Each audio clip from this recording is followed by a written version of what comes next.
언제나 어디서나 어떤 사람이 불러도 우리들의 가슴을 뭉클하게 하고 코끝을 찡하게 만들어주는 노래가 있습니다.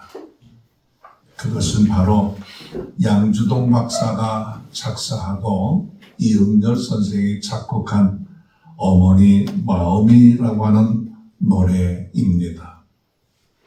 나실제 괴로움 다 잊으시고 기를제 밤낮으로 애쓰는 마음, 진자리 마른 자리 갈아넣으시며 손발이 다닳도록 고생하시네. 하늘 아래 그 무엇이 넓다 하리요. 어머님의 희생은 가히 없어라. 어려서 안고 업고 얼러주시고 자라선 문기되어 기다리는 마음, 알을 쌓아 그릇 뗄사 자식 생각에 고우시던 이마 위에 주름이 가득. 땅 위에 그 무엇이 높다 하리요. 어머님의 정성은 지극하여라. 아멘. 사람의 마음속엔 온가지 소원, 어머님의 마음속엔 오직 한 가지. 아낌없이 일생을 자식 위하여 살과 뼈를 깎아서 바치는 마음. 인간이 그 무엇이 거룩하리요. 어머님의 사랑은 그지 없어라. 여러분, 우리 다 같이 그 뜻을 생각해 보면서 한번 불러보시도록 하십시다.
어머님의 희생 자리 없어라. 어려서 안고 업고 얼러주시고 자라서 문기되어 기다리는 하늘 사를 뗄사 다시 생각해 오직 이날 위에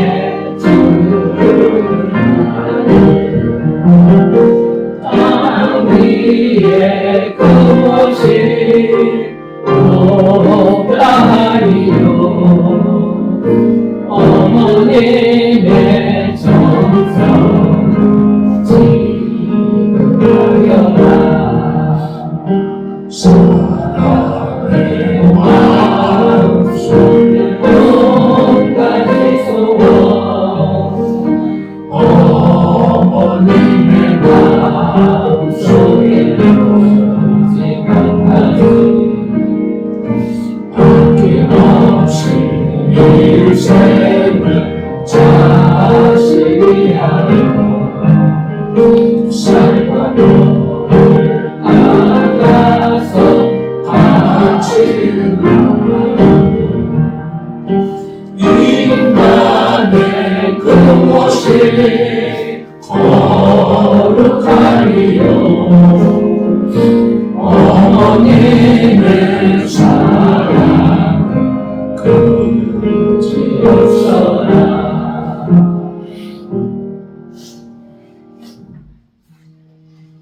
언제나 어디서나 어떤 사람이 불러도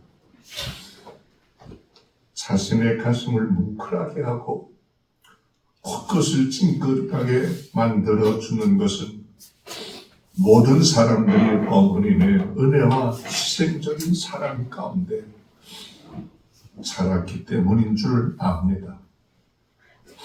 그럼에도 불구하고 안타까운 것은 이런 부모님들이 후에 자식들의 홀대를 받고 노년에 외롭고 쓸쓸한 인생의 삶을 살아가게 되신다고 하는 사실입니다. 오늘은 전국 교회가 부모님의 은혜와 사랑을 다시 한번 깨닫고 하나님 앞에 감사하며 예배를 드리는 만들어준 뜻깊은 주일입니다. 그래서 오늘은 하나님이 말씀해 주신 네 부모를 공경하라고 하는 말씀을 가지고 함께 은혜와 교훈을 나누고자 합니다. 첫째로 네 부모를 공경하라고 하는 말씀 속에서 자기 부모를 잘 공경하는 사람이 되어지려고 하면 무엇보다도 먼저 부모님의 은혜와 사랑을 깨달아야 됩니다. 아멘. 부모님의 은혜와 사랑을 깨달아야 됩니다.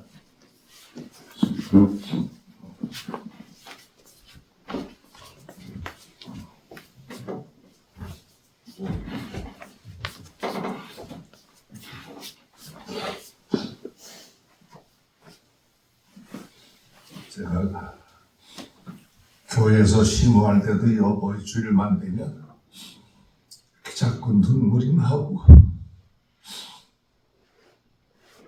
그런 지금은 괜찮을 줄 알았더니 오늘도 또 그래요.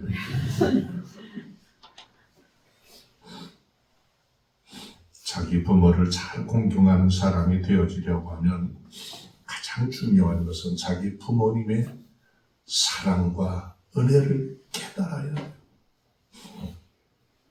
왜 그런가 하면 시편 49편 20절에 그 전에 말씀 한번 드렸죠. 존귀하나 깨닫지 못하는 자는 멸망하는 짐승과 같다. 그렇게 말씀을 해 주셨습니다.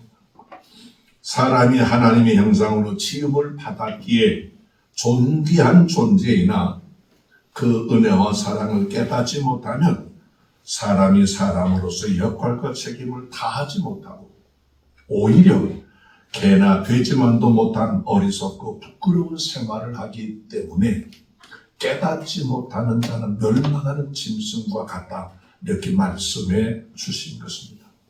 어느 단체에서 5월 가정의 달을 맞이하여 부모님에게 드리는 편지를 공모하였다고 합니다.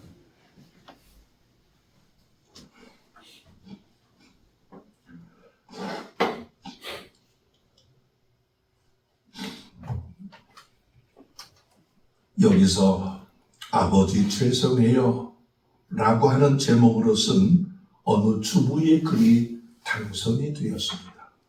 그 편지의 내용을 잠시 소개해 보면 자기 아버지는 후천적인 병으로 여러 해 고생을 하시다가 결국은 그 병으로 등이 굽어지는 곡추가 되어지고 말았다고 합니다.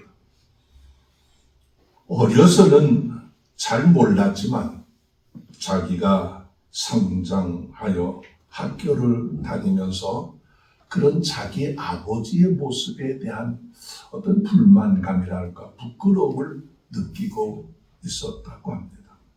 문제는 자기가 성장을 해서 자기가 좋아하는 사람을 만나서 결혼을 하게 되었어요. 그런데 이 주부는 결혼을 하게 되어진 그 기쁨보다는 오히려 고민이 생겼다고 합니다. 왜 그럴까요? 결혼을 해보신 분들은 다 아시지요? 요즘은 그저 부모가 함께 입장하는 것이 아니라 자기들까지 같이 들어가서 그냥 예식을 치르는 그런 행사들도 많이 하더라고요. 근데 이 주부가 걱정하는 이유는 이제 결혼식 날 아버지 손을 잡고 입장을 해야 되는데 그 등이 구부러진 자기 아버지의 손을 잡고 입장한다고 하는 것이 얼마나 부끄러울고 창피한지 견딜 수가 없어요. 그래서 결혼을 앞두고 자기 아버지에게 그런 말을 했답니다. 아버지, 결혼식에 내가 아버지 손을 잡지 않고 큰아버지 손을 잡고 입장할 수 있게 허락해 주세요.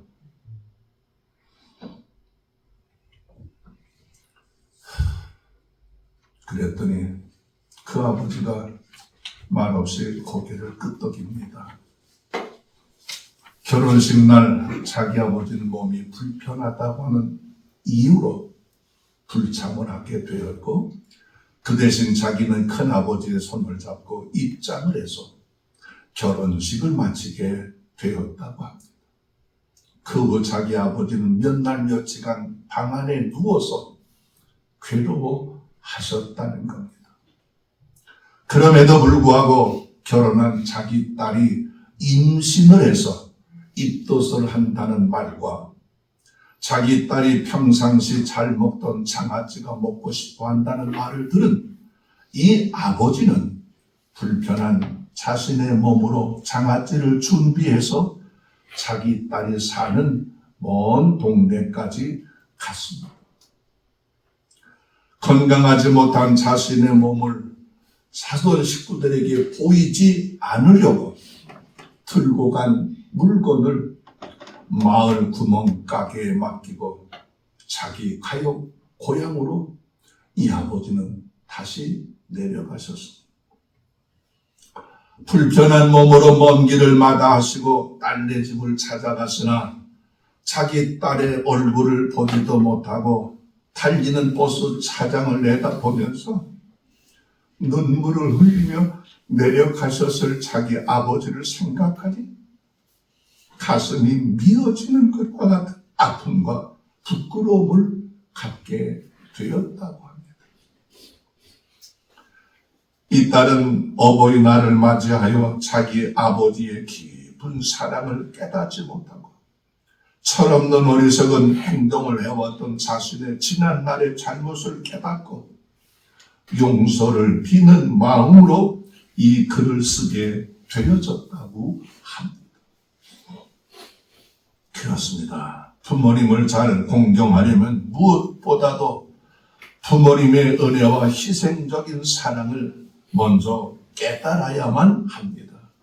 그래야 자식된 도리와 역할을 잘 할 수가 있습니다. 아무리 돈이 많고 잘생기고 좋은 환경 속에 있다 할지라도 부모님의 은혜와 사랑을 깨닫지 못하면 부모님에게 감사하기는커녕 오히려 불효하는 어리석고 부끄러운 생활을 할 수밖에 없습니다. 그렇기 때문에 여러분, 우리들이 부모님에게 효도하는 자식된 도리와 역할을 바르게 하려고 하면 그 부모님의 은혜와 희생적인 사랑, 여러분, 우리가 평생 잊어버리지 말고 기억하며 살아갈 수 있는 저와 여러분들이 되시기를 바랍니다. 아멘.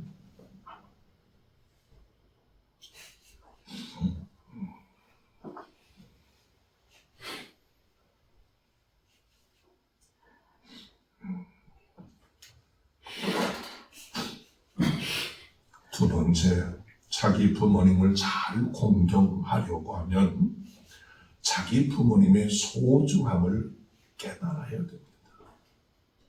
부모님이 얼마나 소중한 분인가를 깨달아야 돼요. 왜 그런가 하면 내 부모를 공경하라고 하는 하나님의 말씀 속에는 소중하게 여기라고 하는 의미도 담겨 있기 때문입니다. 그럼에도 불구하고 안타까운 것은 하나님이 제정해 주신 장유, 유서라고 하는 질서가 우리가 살고 있는 이 사회는 물론이거니와 가정에서조차 찾아볼 수 없는 불행한 세상이 되고 말았습니다. 디모데후서 3장 1절로 5절에 나오는 말씀을 보면 바울 사도가 믿음의 아들 디모데에게 보내는 편지에 관한 내용이 나옵니다. 마지막 시대를 살아가는, 오늘 우리가 살고 있는 이 시대적인 사회적 현상을 지적해 주시는 말씀이 나오는데, 그 말씀에 보면 자기를 사랑한다. 자기를 사랑해요. 돈을 사랑해요. 교만합니다. 그리고 자기 부모를 거역한다. 부모를 소중하게 여기는 것이 아니라 자기 몸을 사랑하고 아끼고 소중하게 여기는 것처럼 부모님을 귀하게 여기고 소중하게 여겨야 되는데, 오히려 그 역반대적인 현상이에요. 부모에 대해서 거역한다, 불순종한다, 대적한다. 이것이 오늘 우리가 살고 있는 마지막 시대 사회적 현상이라고 했는데, 오늘 우리가 살고 있는 시대 똑같은 현상들이 나타나고 있지 않습니까?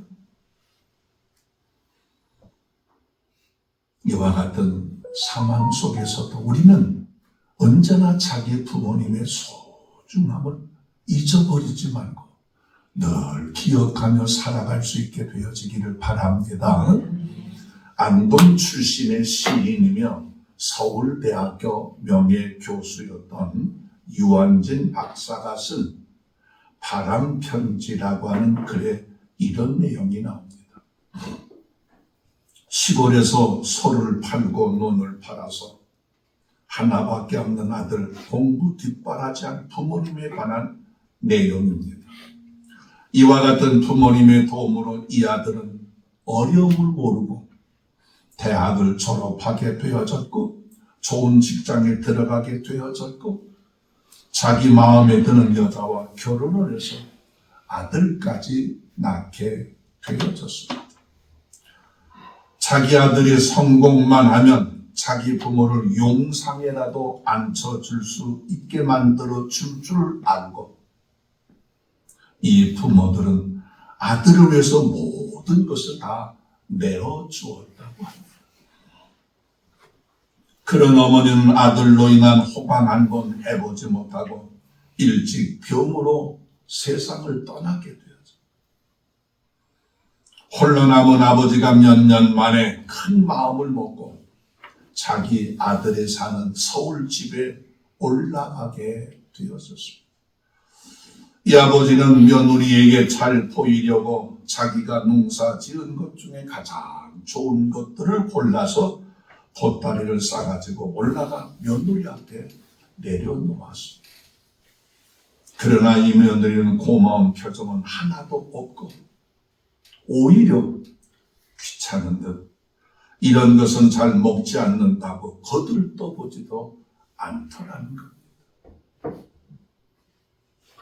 시골에서 하나밖에 없는 자기 손주에게 주겠다고 자기 손으로 깎아서 만든 꽃감을 손자에게 내어주니까 이것은 불결하다고 먹지를 않겠다고 그러더라는 겁니다.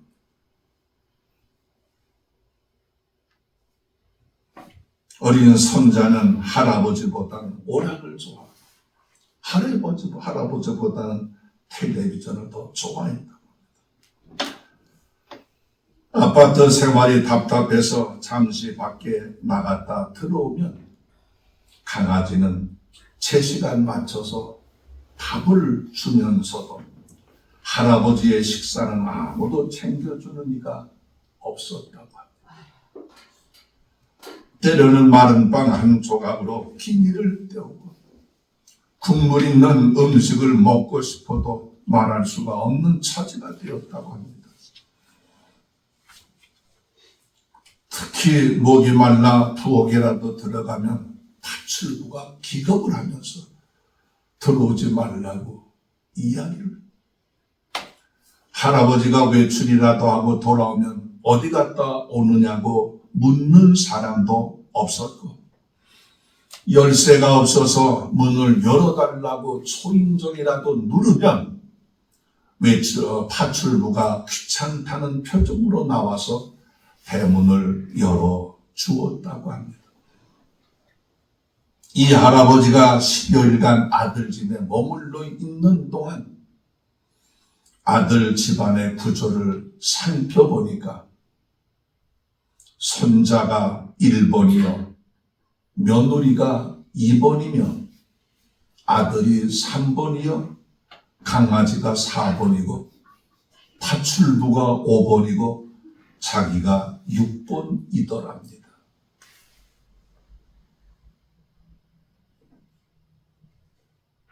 이 아버지는 대물림하던 논밭을 팔아 공부를 시키고 좋은 아파트까지 사주었는데 마치 남의 집만도 못한 생각이 들어서 자기가 싸가지고 왔던 보따리를 다시 들고 시골로 내려가면서 그래도 자기 아들에게만은 시골로 내려간다고 전화라도 해주어야 될 것 같아서 고속버스 터미널에서 아들에게 전화를 합니다.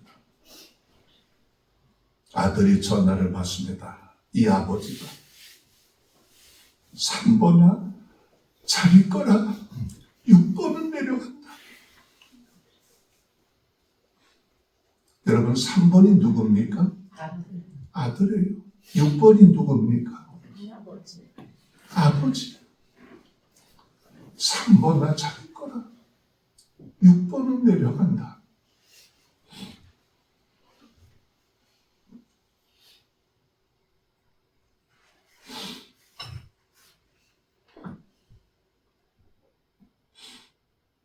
이 글은 부모의 소중함을 깨닫지 못하고 어른들을 소홀히 여기는 잘못된 사회적인 현상을 고발하는 내용입니다.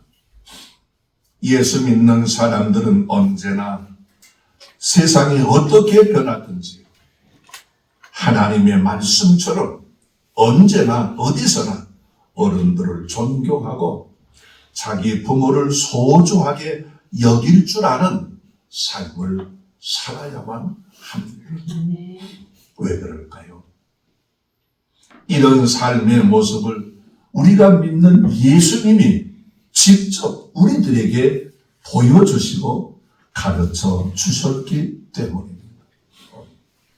요한복음 19장 27절을 보면 예수님이 십자가에 못 박혀 돌아가실 때 그 십자가 위에서 하신 7언이라고 하는 7가지 말씀을 하셨지 않습니까?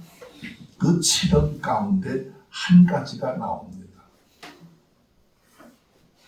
여러분 한번 생각해 보십시오. 그 손발에 못이 박히고 옆구리 창에 찔려서 피 흘려 고통 속에 돌아가시는 그 예수님, 그 순간에도 잊지 않으시고 좋은 말씀을 해주셨는데 그 말씀이 무슨 내용인가 하면 또 제자에게 이르시되 보라 내 어머니라 하신데 그때부터 그 제자가 자기 집에 모시니라 말씀입니다. 예수님이 십자가에 못 박혀 피 흘려 돌아가시는 그 마지막 순간에 그 십자가 밑에 있는 사랑하는 제자 요한에게 내 어머니라 내 어머니라. 그부터 그 제자가 그 어머니를 자기 집에 모셨다고 성경은 기록되어 있습니다. 여러분 이것은 무엇을 의미하는 것일까요? 예수님도 자기 어머님을 소중하게 여기셨다는 것을 보여주시는 것입니다. 그렇습니다. 우리들은 마지막 죽는 그 순간까지도 결코 잊어서는 아니 될 것, 반드시 기억하며 살아야 될 것이 뭐냐? 부모님의 소중함을 깨닫고 부모님을 잘 섬기는 삶을 살아야 되는 것. 근데 세상이 지금 거꾸로 뒤집어져 버렸잖아요. 지금. 어디 가서 이런 설교하면 아유 우리 목사님 옛날 얘기하고 있네. 아마 그렇게 생각하시는 분들도 있을 거예요. 옛날 얘기처럼 들려지는 시대 속에 살아도 예수 믿는 사람들은 반드시 이 말씀을 기억하고 살아가야 될 것입니다. 아멘. 자기 부모님을 소중하게 여길 줄 아는 사람만이 하나님의 말씀대로 자기 부모를 잘 공경할 수가 있습니다. 세 번째, 왜 내 부모를 공경하라고 계명을 통해서까지 말씀을 해주셨을까요? 여러분, 여기에 중요한 의미가 있습니다. 우리가 믿는 하나님은 자기의 부모에게 효도하는 자식들에게 복을 주시고 불효하는 자식들에게 무서운 벌을 내려주시기 때문입니다. 에베소 6장 3절 이래서 내가 잘되고 땅에서 장수하리라고 했죠. 같은 말씀의 출애굽기 20장 12절에도 보면 내 부모를 공경하라 그리하면 내 하나님 여호와가 내게 준 땅에서 내 생명이 길리라 말씀을 해주세요. 이게 오래만 산다고 여러분 말씀하시는 것이 아니에요. 이 땅에서 여러분 장수한다고 하는 뭐 나이 숫자적으로 많다. 물론 그런 의미도 있겠습니다만 그것보다 하나님과 사람들 앞에서 부끄럽지 않는 아름다운 복된 삶을 살도록 만들어 주시겠다는 거예요.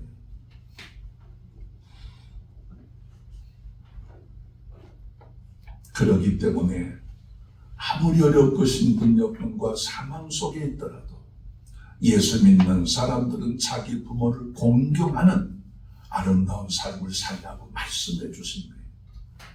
여러분, 우리가 잘 아는 신명기 21장 18절로 21절에 보면 자식이 부모의 말을 듣지 않고 순종하지 않으냐 방탕하는 자식이 있으면 그 아들을 성 안에 있는 장로들에게 고발하고 성 안에 있는 사람들을 페류나와 같은 아들을 돌로 줘 죽이라고 하는 말씀. 구약 시대부터 레위기 20장 9절에도 보면 만일 누구든지 자기 아버지나 어머니를 저주하는 자는 반드시 죽일지니 그가 자기 아버지와 어머니를 저주하였은즉 그의 피가 자기에게로 돌아가리라고 하는 말씀도 나옵니다. 잠언 30장 17절에도 보면 아비를 조롱하며 어미 순종하기를 싫어하는 자의 눈은 골짜기에 까마귀에게 쪼이고 독수리 새끼에게 먹히리라고 하는 무서운 말씀도 나옵니다. 잠언 20장 20절에도 보면 자기 부모를 저주하며 불효하는 자식은 반드시 망하게 되어진다는 사실을 가르쳐 주고 있습니다. 여러분, 그러기 때문에 하나님은 말씀을 통해서 어떤 여건과 상황 속에 있든지 자기 부모를 공경하는 자들이 되라고 말씀해 주십니다.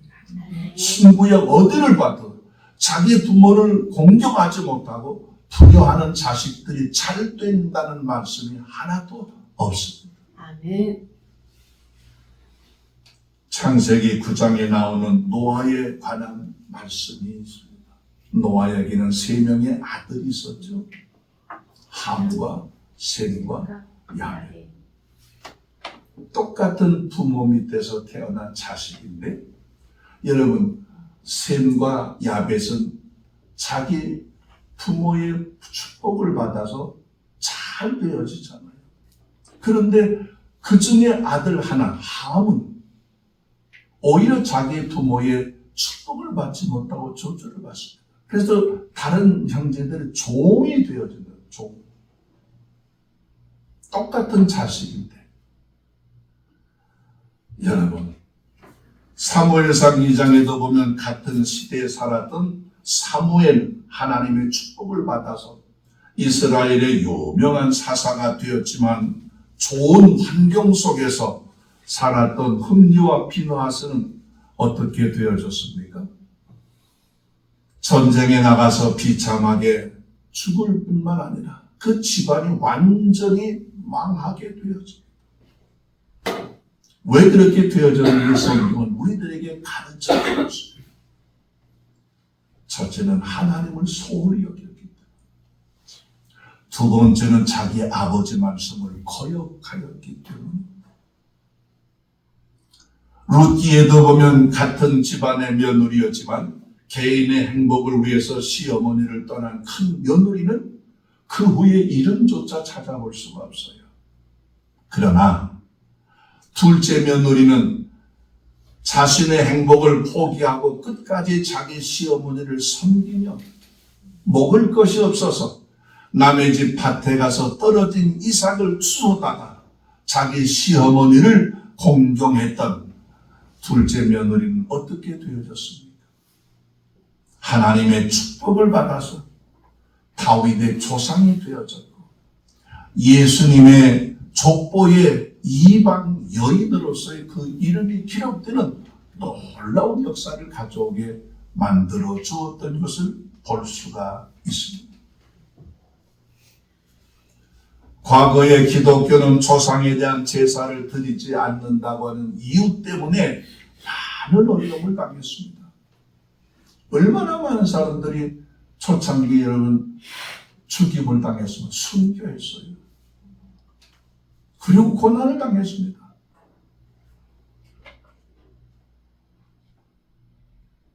지금도 이 제사 문제 때문에 집안에서 갈등을 가져오고 예수 믿는데 어려움을 겪는 사람들도 없지 않아 있습니다.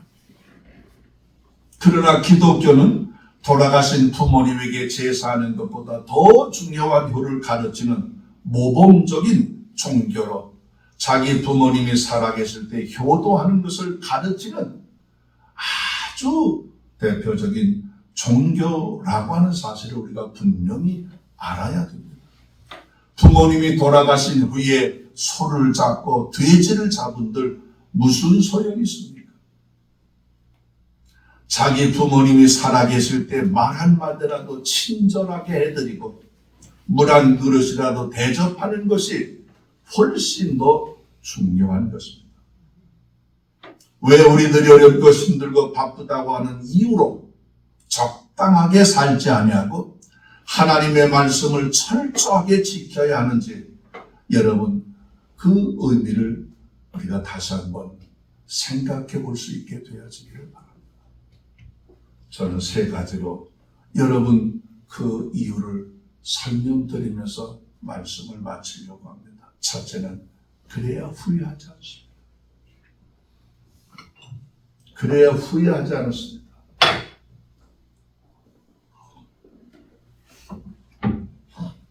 저는 어버이날을 맞이할 때마다 제 마음이 말로 다 표현할 수 없는 안타까움을 가지고 있습니다.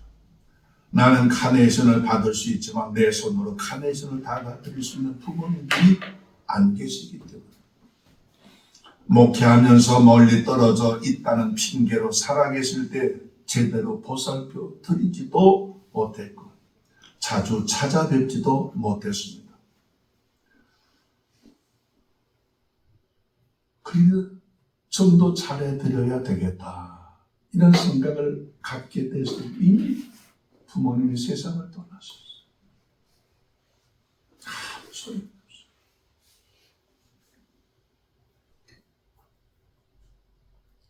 사랑하는 교회 여러분, 여러분들도 나와 같이 후회하는 어리석은 자식이 되지 않으려고 하면 부모님이 살아계셨을 때 한 번이라도 또 찾아가 뵙고 부모님들에게 더 열심히 잘하는 성도들이 되시기를 바랍니다. 두 번째, 여러분 우리가 아무리 어렵고 힘든 상황 속에서도 소홀히 하지 않고 최선의 노력을 다해야 되는 것은 그래야 약속하신 하나님의 축복을 받을 수 있기 때문에 그렇습니다.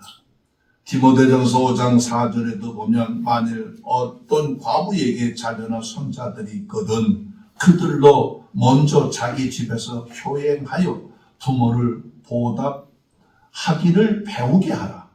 이것이 하나님 앞에서 받으실 만한 것임이라 그랬습니다. 자기 집에서도 또 자기 부모를 공경하는 효를 행하게 하는 거예요. 그래야 하나님이 그런 사람의 기도도 들어주시고 그런 사람의 노력도 헛되지 않도록 갚아주시고 그런 사람들에게 약속하신 언약의 복을 내려주시기 때문에 그렇습니다. 자기 부모를 무시하고 소홀히 하고 등한히 하면서 하나님 앞에 나가서 기도하고 봉사한다? 예배 드린다. 아유, 하나님 그런 예배 기뻐하지 않으세요. 그런 기도 듣지 않으세요. 그렇기 때문에 먼저 자기 집에서 효행하는 법을 가르쳐 주라고 말씀해 주신 것을 볼 수가 있습니다. 세 번째, 왜 우리가 부모님에게 효도해야 됩니까? 그래야 훗날 내가 내 자식들에게 대접받을 수가 있어요. 아멘. 여러분, 금지타사 후지아사라고 하는 말이 있습니다. 부모님을 공경하는 일이 그 젊은 사람들 입장에서 볼 때는 별거 아닌 것처럼 여겨지지요. 왜? 아직 난 젊었으니까. 그런데 그 젊음이 평생 계속됩니까? 아니에요. 그런데 내가 어려서부터 내 자식들 앞에서 자기 부모를 잘 대접하고 공경하는 모습을 보여주면 그 자식들이 어떻게 됩니까? 그런 부모의 모습을 보고 어른들을 이렇게 우리 부모님들이 잘 섬기듯이 우리도 그렇게 섬겨야 되는 이거 배우게 돼요. 그럼 자기가 나이 들어서 자식들에게 홀대받는 것이 아니라 공경을 받게 되어진다. 그게 금지타사. 지금은 남의 일처럼 여겨요. 내가 젊었으니까. 근데 후지아사. 후에는 자기 일이 되어진다는 거예요. 여러분, 이와 같은 사실을 우리가 다시 한번 기억하고 뜻깊은 어버이 주일을 맞이하여 부모님의 은혜와 사랑을 다시 한번 깨닫고 감사하며 최선을 다하여 자식들 도려운 본분을 다할 수 있는 저와 여러분들 되시기 바랍니다. 기도하십시다. 아버지 감사합니다.